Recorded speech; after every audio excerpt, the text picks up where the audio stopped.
Veronica is 23 years old. She did sign a consent form for sterilisation, but under extreme conditions. Veronica was 19 when she went into labour with her second child. She arrived at the hospital alone and in pain. The doctor told her she would be having a caesarean and that she needed to be sterilised because it would be dangerous for her to ever have another baby. Da bi im povedal, tu sa podpíšte, lebo keď budete mať ešte jednu, to je už riskantné, a keď prídete tu, tá už na vaše riziko. Ako dlho diskutoval s vami v minútach alebo v sekundách? Čo znamená sterilizácia? V sekundách? Nepamätám sa. Len mi, jak prinesli toto papiere, mi povedali, že ako budem v tom prípade. No, išli ešte sebi ruky umyť, no sme išli. Such was Veronica's naivety. She wasn't even sure what sterilisation meant. Once the operation was over, she asked the doctor when she could have children again. She now deeply regrets signing. Buďte ticho, lebo sa s vami chcem porozprávať, ako sa môže to stať, alebo keď chcete, môžeme vám dám dánu a môžete mať o 5, o 10 roky, keď chcete. Ale oni nie. Oni nič. Jak prišli s takým veľkým papierom, no dali mi podpísať, že keď budem mať trece, môžem aj umrieť, že to je riskantná operácia tretia. No, ja som sa podpísala. Lebo som veľmi plakala, som sa bála, že už aj z toho druhu budem mať cisársky. Som sa bála, že som sa podpísala. According to Barbara, the majority of cases are like Veronica's. Women who did sign, but under duress, usually on the delivery table. Women are told that the next pregnancy would be endangered, that during the next pregnancy she or her baby would die, and that's why she has to sign this paper. And the paper is consent with sterilisation. Veronica already has 2 children, but wishes she could have more. So does her mother. Tá mama mi povedala, že prečo som sa podpísala. No to co powiem? Bym zachcela, ale 20 by mala. Bo ta mlada.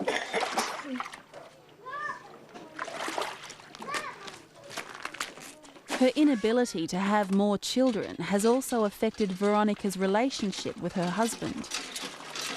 Keď už budú mať deti ako teraz, no už má ona 7, tá mala 4, jak ich otec toto zrobil, že aby mal druhé decko. Že vadilo, že nebude mať deti. Tak jak boli malé, to ešte bolo dobre. Jak už vyrastie, tá už bol medzi nami problém.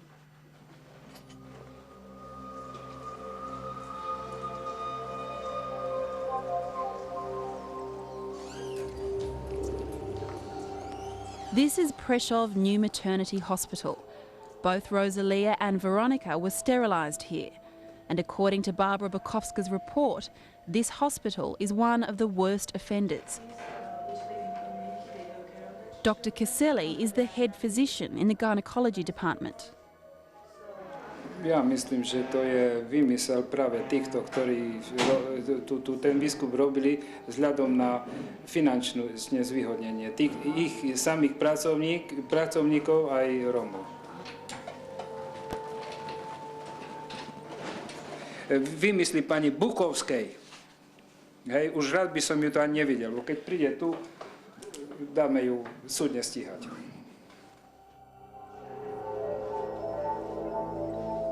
Dr. Kaseli says sterilisations are only ever performed because of medical necessity. Nemáme jednu takú, ktorá by nepodpísala sterilizáciu. Keď sme išli robiť zo zdravotných dôvodov. Robilo sa to vtedy, keď mala 2 alebo viac cisárskych rezov, že je hrozilo poškodenie zo zdravotných dôvodov. Vtedy sme jej doporučili, že eventuálne treba sterilizáciu zrobiť, že by ďalšia sekcia ju ohrozuje na zdraví. Každá jedna podpísané, máme to dokumentované. Critics argue it's not necessarily a risk for a woman to have more than 2 cesareans, but even still, this is not the real issue. This is not about it. This is not whether the sterilization was necessary or not. This is about the consent. This is about the situation when a woman gave the consent and whether it was informed consent.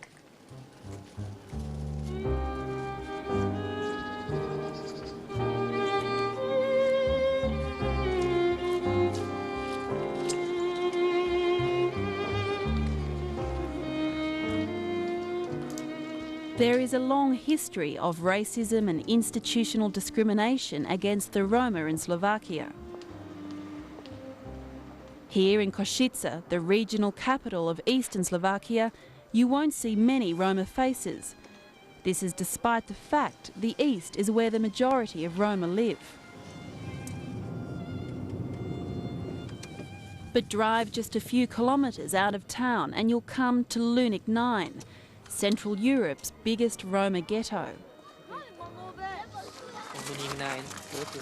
The deputy mayor tells me that around 5,000 Roma live here, the majority in abject poverty.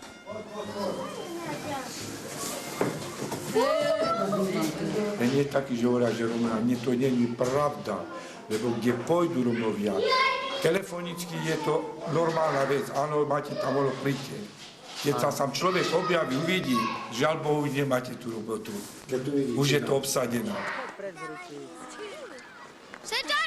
So the communist period did not treat everyone equally, and come 1989, Roma were living apart from whites in slums. Roma were doing the most menial labor. Since the end of communism, this country has had a segregated school system. Employment discrimination is absolutely the norm, and nobody does anything about it. Judd Nirenberg works for the Carpathian Foundation, an NGO that deals mainly with development. He's American but of Romani descent and has lived and worked in the region for nearly a decade.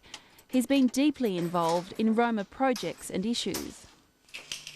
I think that most Slovaks, including those that I would call left of center politically, including those who I think are very intelligent and open-minded, including lots of different types of people, pretty much all seem to believe that Roma are culturally inferior, that Roma don't respect work as much as whites, that Roma don't believe in education the way whites do. By the way, if this doesn't go without saying, I think all this is false and it is dumb bigotry, but for the Slovaks, this doesn't go without saying. The discrimination faced by the people in this ghetto extends to healthcare. Roma women are only allowed to visit the local doctor 1 day a week. The other days are reserved for white women.